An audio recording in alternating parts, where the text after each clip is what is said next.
to House File 107, Representative Berg's bill. And so as she makes her way to the front, Representative Berg moves House File 107. Bring that before the committee. I got to find that in my packet. And again, to repeat, materials available online.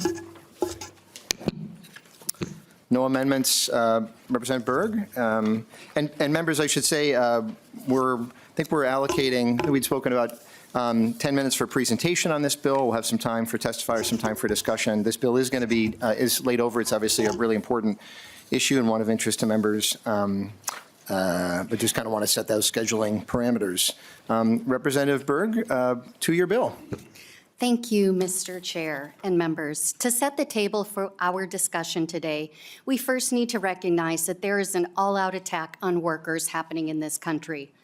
From the complete dissolution of the collective bargaining agreement of the TSA, federal workers being stripped of the right to organize, or the dismantling of the NLRB, this administration has sent a clear message to working families in this country. You are not worthy of the rights and protections that should be, and to some degree have historically been, an inherent part of our society.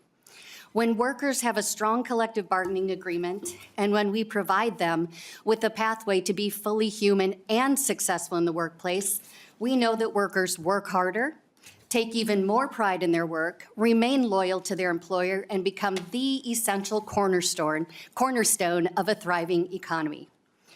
As a proud rank-and-file dues-paying union member, I know that unions provide workers with a strong voice in the workplace. We know that unions set the standard for all workers when they negotiate fair wages and benefits and workplace safety standards. When workers come to the table to bargain in good faith, they expect the same in return. Employers maintain significant power over workers. One of the ways we see this demonstrated is when employers know that time is on their side if they can drag out negotiations with workers, particularly low-wage workers who would have an increased struggle to support their families if they were to go out on strike. We see this with seemingly unending bargaining on first contracts like with some Starbucks workers.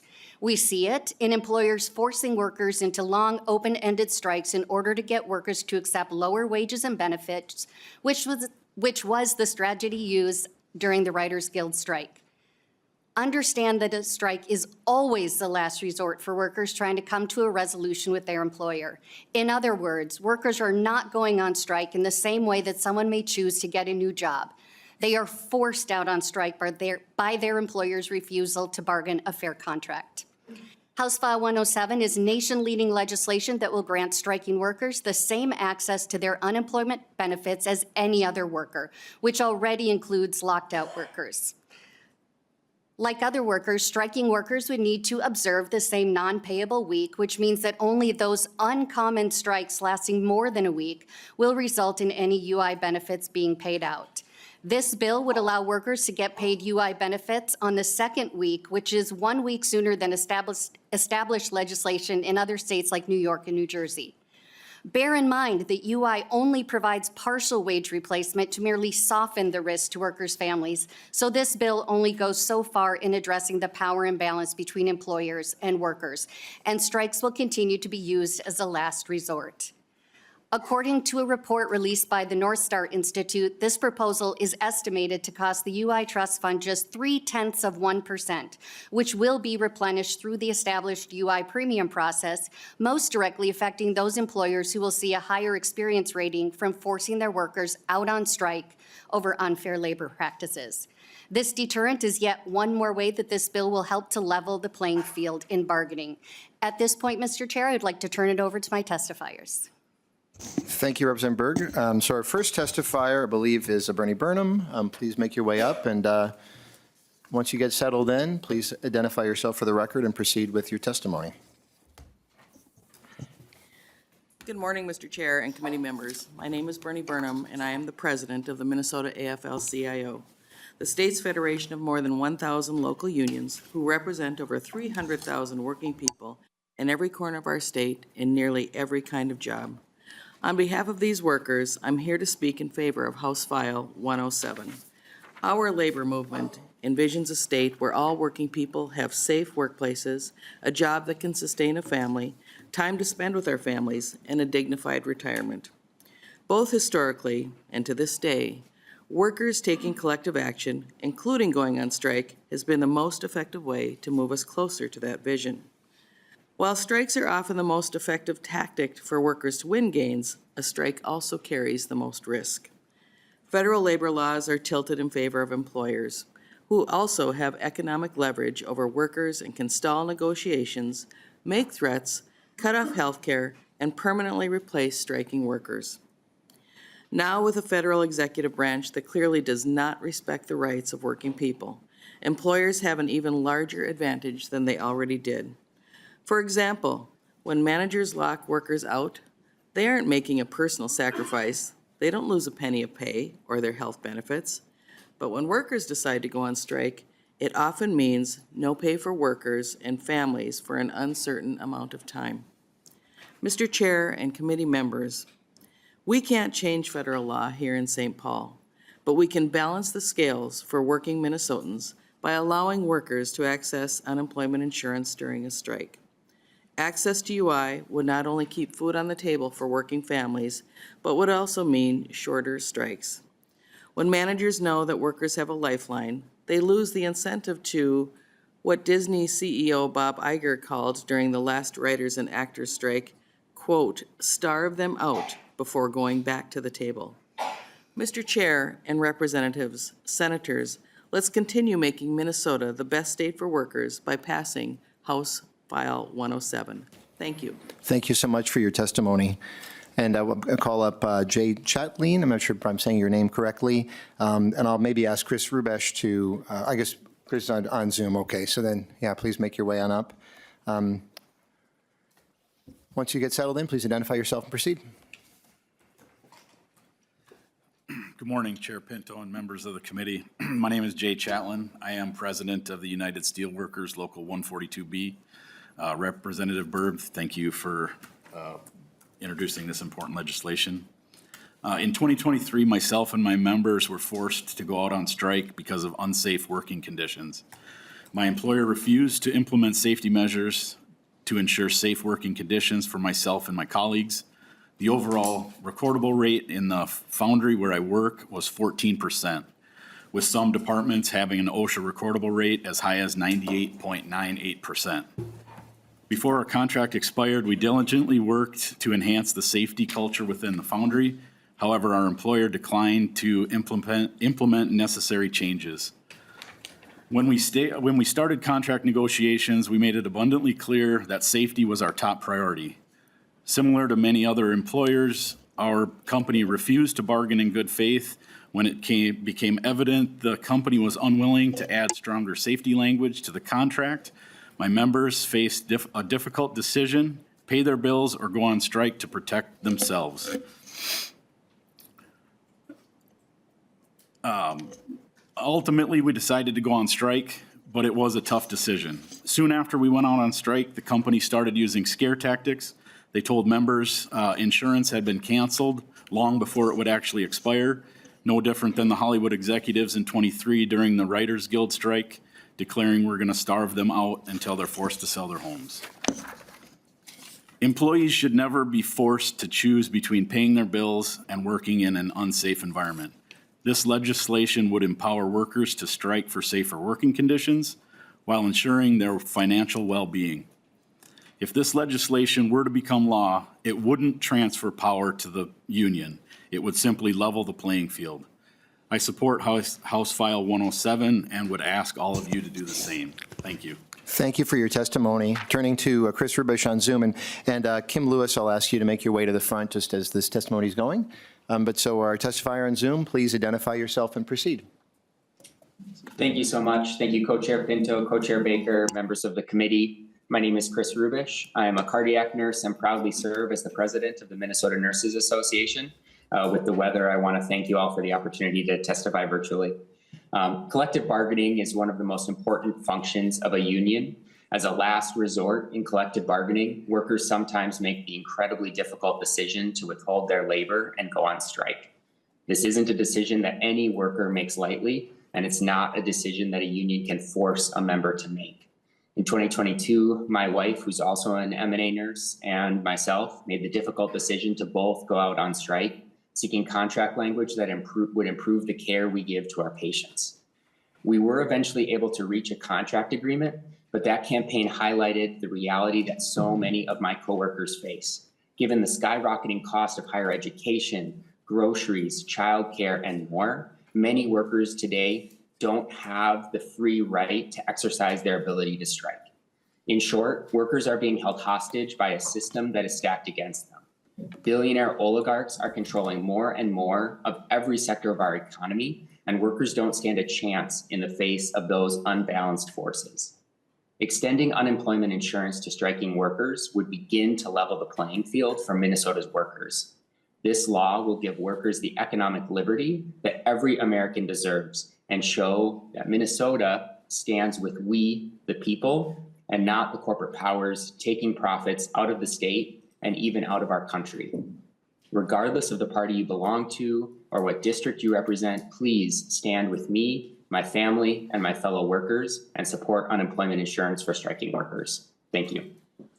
And thank you for your testimony. As Kim Lewis begins, I'll ask Lauren Schothorst to make your way to the front. Ms. Lewis, please identify yourself and proceed with your testimony. And welcome Good to you. morning, Chair Baker and members of the committee. My name is Kim Lewis, and this morning speaking on behalf of school board members, school administrators, and school business officials across Minnesota.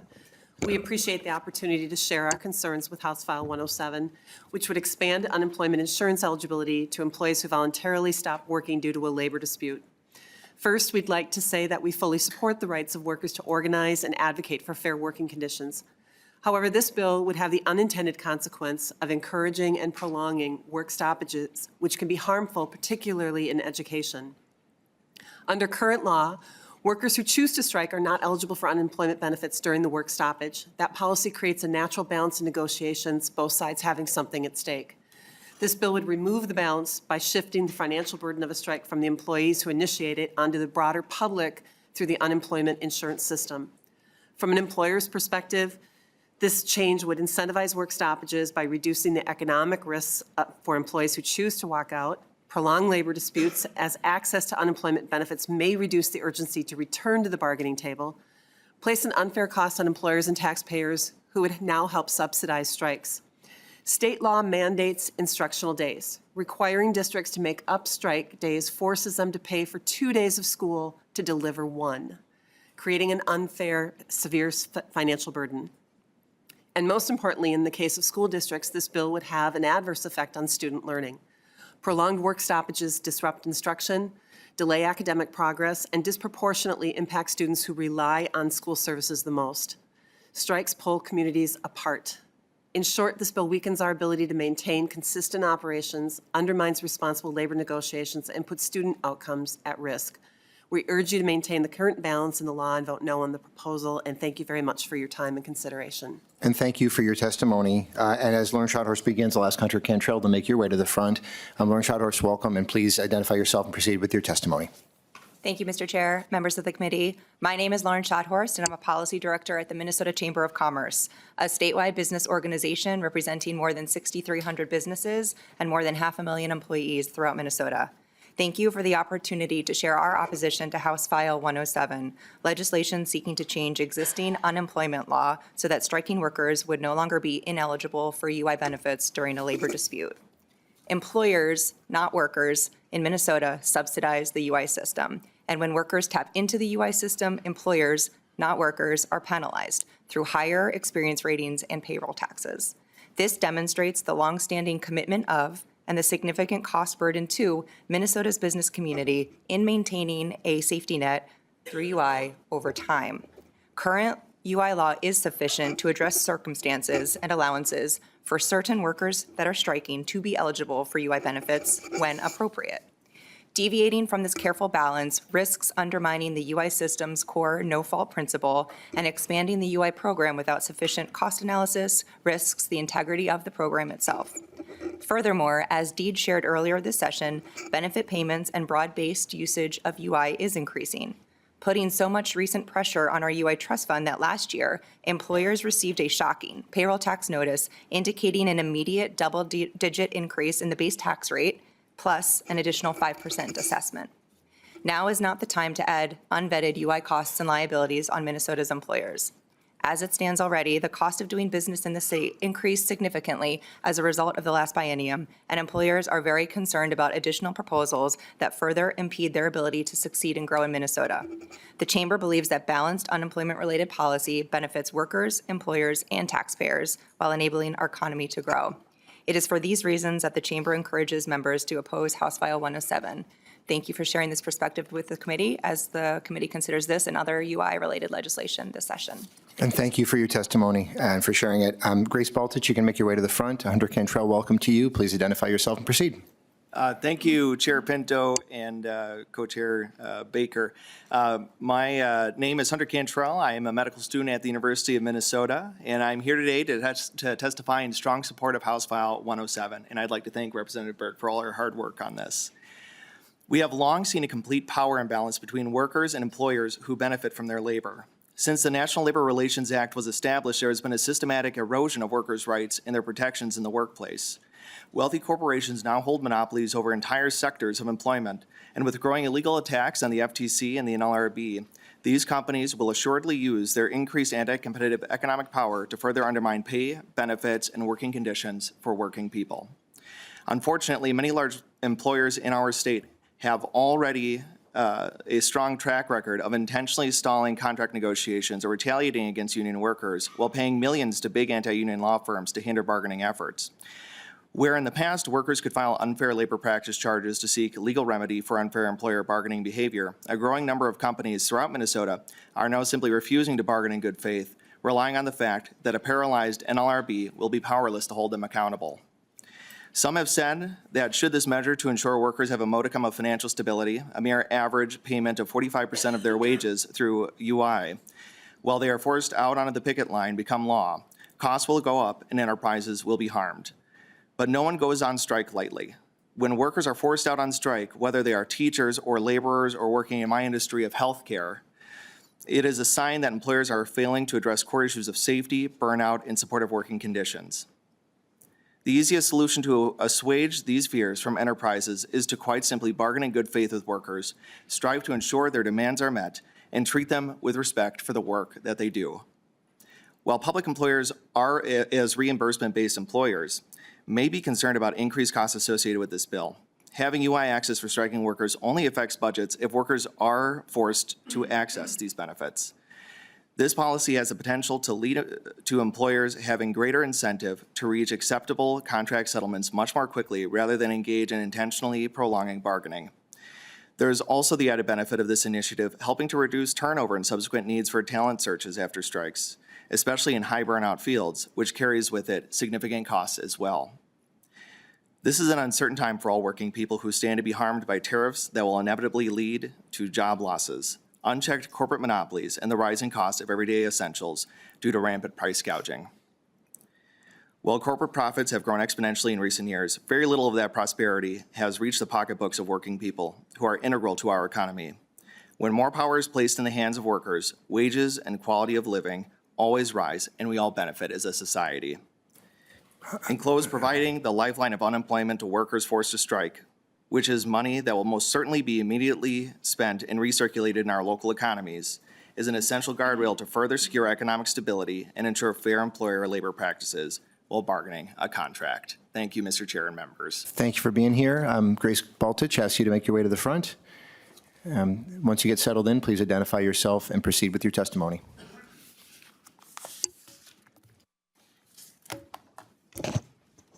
Thank you, Mr. Chair, committee members.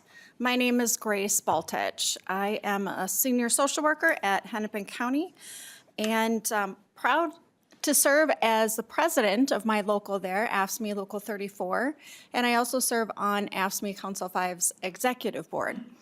I want to take a moment to thank you for hearing my testimony, and I want to thank Representative Berg for carrying this bill, authoring House File 107. This bill would greatly protect, as workers, our ability to be able to pay our rent, to be able to buy groceries for our children, to be able to keep our kids in childcare while we are in a labor dispute with our employers. As you've heard already today, strikes are a tactic of last resort, especially for those of us that work in the public sector. We are the people that do the work of Minnesota. We serve all of you. We make this state run. We pick up your garbage. We protect your children. We keep your lights on. We make sure that you're safe in the community. And we know that these are vital services. And we don't take it lightly when we have to, as a last resort, withhold our labor to make sure that we get a fair contract. And it's not just about wages. It is often about safety.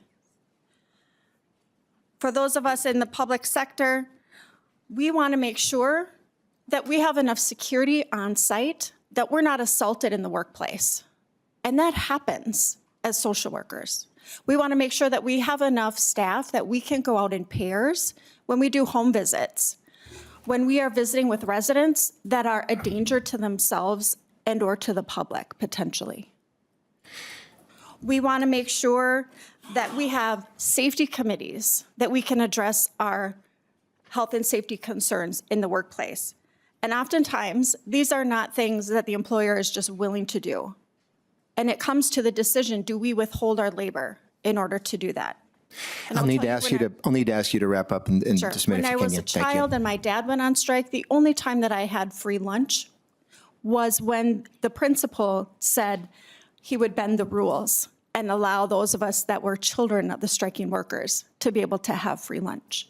It is an economic hardship for us. So I encourage you to support House File 107. Thank you. Thank you for being here. Thanks for your testimony. Anybody else in the room who wishes to testify on the bill? I'm not seeing anybody. We'll close testimony then. And then members, questions, discussion. Folks have. Okay, Representative Greenman. Thank you, Mr. Chair, and thank you, Representative Berg, for carrying this bill, and I know you've been working on it for quite a while now. I'm wondering, just for clarification, is there something in your bill that changes the general terms of UI other than allowing striking workers to take it? Representative Berg. Thank you, Mr. Chair, and thank you, Representative Greenman, for the question. No. Vice Chair Greenman. Thank you, Representative Berg. Thank you, Mr. Chair. That matters because if folks on this committee know how UI works, which is the first week, you can't collect it, so you're already out of paycheck, and then it's only a partial wage replacement up to half of your salaries. Most folks who are working, most of the folks we heard from, can't afford, even with unemployment insurance, to just get half a paycheck for very long. So I think, we hear from the chamber and others a big story, but this is actually just a lifeline, and it's a lifeline that helps even the playing field. The other thing I'd say, as we think about rates of UI, there are actually other very costly things that are happening, like when we think about misclassification fraud. We heard testimony, $200 million a year out of the UI trust fund. So when we think about protecting the trust fund, I hope our business community is as interested in that as it is in keeping workers from being able to have this lifeline that allows them a little bit of parity in the bargaining process. Thank you, Representative Greenman. Other member questions, discussion? Representative Johnson, then I'll go to Representative Frazier. Representative Johnson. Thank you, Chair. I was wondering if Ms. Schoenhorst from the chamber could come back up. If she's willing to, Ms. Schoenhorst, on her way back up.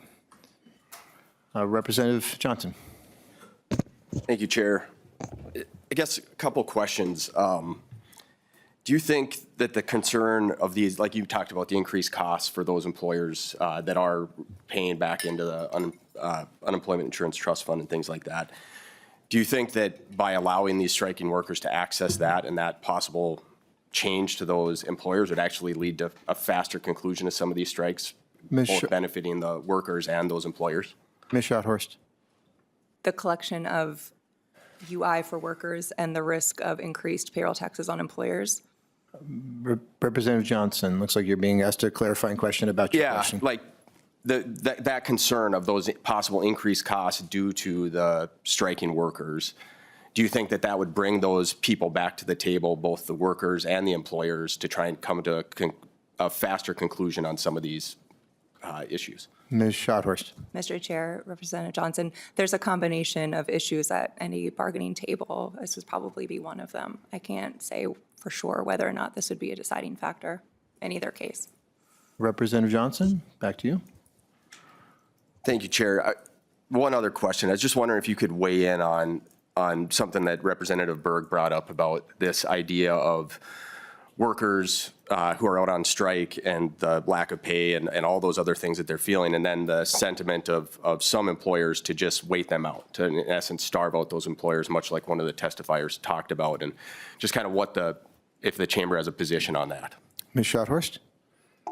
Mr. Chair, Representative Johnson, my understanding is that workers on strike through a union have access to a wage replacement through funds that the union collects on their behalf in certain instances. I'm sure that would be one factor in the totality of the discussions, and also that, again, one single factor doesn't lead anyone to one conclusion in a negotiation. Representative Johnson, anything further? I don't think so. Okay, Representative Frazier. Thank you, Mr. Chair. And you have, Ms. Schotthorst, you can, unless Representative Frazier has something for her. we'll No, send you thank back. you. Okay, Thank you, good. Mr. Chair. Thank you, Ms. Schotthorst. Representative Frazier. Representative Berg, thank you for bringing this bill. Do you know what anniversary it is today? Representative Berg. No, but I have a feeling I should. Okay, Representative Frazier. Maybe.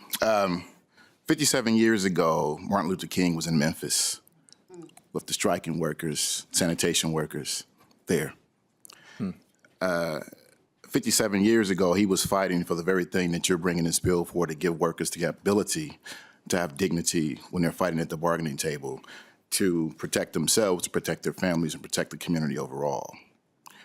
57 years ago, and we're still having this conversation about the importance of workers and why it's important to provide them with the tools they need to protect themselves, their families, and the communities that they serve.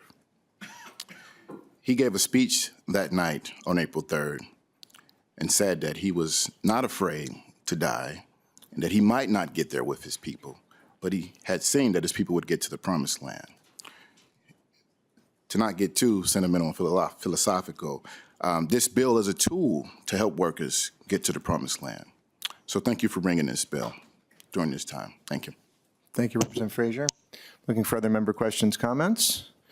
I'm not seeing it. Before I send things back to Representative Berg, I'll just note, Representative Berg, you've been such a champion for workers. I know this particular proposal has been important to you and beyond that as well. And the theme that came out to me in so many of the comments, so much of the testimony of this bill, is about the power imbalance in our society and in our country. And even some of the references to corporate power and to the monopolization that we're seeing in our society in so many ways. And so I really appreciate this as a way to try to right that power imbalance on behalf of workers, which I know is a great passion of yours and a passion of so many of us as well. And so I really appreciate you advancing this. I'll let you share final thoughts on the bill before we take the final action. Representative Berg. Thank you, Mr. Chair, and thank you, Representative Frazier. I really don't feel like I can follow that, but I want to say that as we've had discussions in this committee, whether it's paid family medical leave or earned sick and safe time or this unemployment for striking workers, there's this sense that we're creating ways for workers to take advantage of their employers. And not only is that just unilaterally offensive, it's just simply not true. We would have to agree with the narrative that workers don't take pride in their work or don't want to provide for their family and build a life and legacy for that to be true. If workers were to go out on strike without unemployment insurance, not only do they lose their wages, but potentially they lose their health care. So now you're not bringing in your wages, you're possibly paying COBRA or rolling the dice and not having health care. And unemployment insurance is just a portion of your paycheck. It's barely going to get you by, but it is something. And as we heard from workers today, the ones that pick up your trash and keep your lights on, that take care of you or your loved ones in dire need in a healthcare situation, even our teachers. In 40 years, there have been 4 teacher strikes of any length. That's one a decade. We can do better for our workers. And so with this bill, we have the opportunity before us to set an example in how to support our workers when an employer is engaged in unfair labor practices, refusing to bargain in good faith, refusal to comply with safety standards on the job site, or otherwise abusing workers. Minnesota is a labor state. From the mines on the Iron Range to the meatpacking plants in Worthington, the refineries in the metro, to our schools, hospitals, grocery stores, nursing homes, from PCAs to security guards, workers live and provide invaluable services in each and every one of our districts. A vote against this bill is a vote against workers. Thank you, Mr. Chair. Thank you, Representative Berg. Thanks for your work. Members and members of the public, we know that this bill, that any bill at this point in session requires support from both DFL members and GOP members as well. And I know from conversations that this bill does not have that support. I'm going to lay it over at this time, but certainly hope that as we continue to have conversations, this is something that we can do to try to rectify the power imbalances in our society. So at this point, the chair lays over House File 107 with great thanks for Representative Berg and for the folks who brought it before us.